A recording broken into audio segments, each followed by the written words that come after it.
Hello, hi everyone, જય શ્રી કૃષ્ણ. સ્વાગત છે સિમીસ વ્લોગ. આજે શીતળા સાતમ છે. સનાતન ધર્મમાં દરેક વ્રત તહેવારનું એક વિશેષ મહત્વ જણાવવામાં આવ્યું છે. તેમાંથી જ એક છે શીતળા સાતમનું વ્રત. શીતળા સાતમ દર વર્ષે શ્રાવણ માસના કૃષ્ણ પક્ષની સાતમે ઉજવવામાં આવે છે. આ દિવસે દેવી શીતળાની પૂજા અર્ચના કરીને તેમના નિમિત્તે વ્રત રાખવામાં આવે છે અને વાસી ભોજનનો જ ભોગ લગાવવામાં આવે છે. શીતળા સાતમના દિવસે ચૂલો કે સગડી સળગાવવામાં આવતા નથી. આખો દિવસ ટાઢું ખાવું અને શીતળા માની વાર્તા સાંભળવી અથવા વાંચવી. આ પર્વને શીતળા સાતમ કે ટાઢી સાતમ કહે છે. આ પર્વના દિવસે સ્ત્રીઓ શીતળા માતા પાસે પોતાના બાળકોની રક્ષા માટે પ્રાર્થના કરે છે.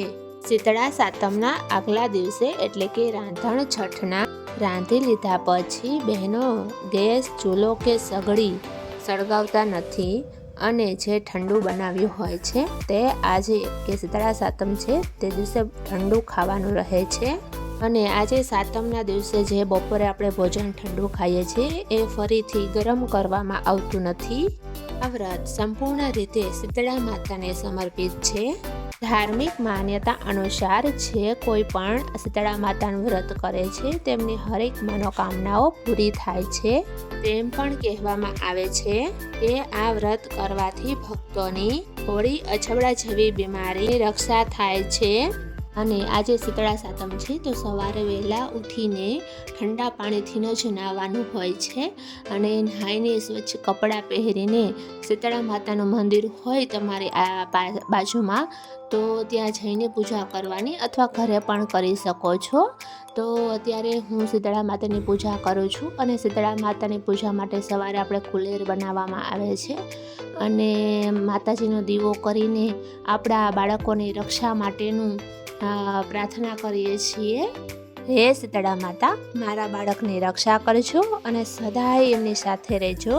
સદાય મારું બાળક હેલ્ધી અને તંદુરસ્ત રહે એવી પ્રાર્થના કરું છું. અને પછી પૂજા થઈ જાય એટલે શીતળા માતાની વાર્તા કરવામાં આવે છે. આમ જ શીતળા માતાની પૂજા વિધિ અને વ્રત કરવાનું હોય છે અને આખો દિવસ ઠંડુ ખાઈને વ્રત કરવાનું હોય છે.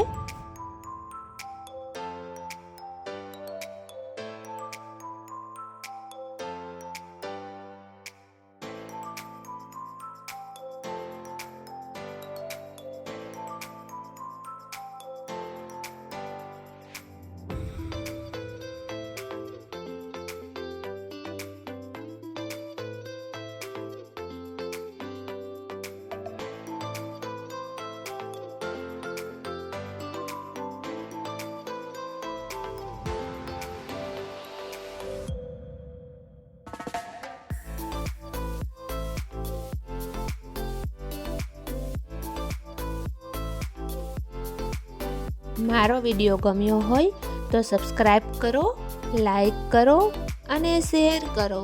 Thank you.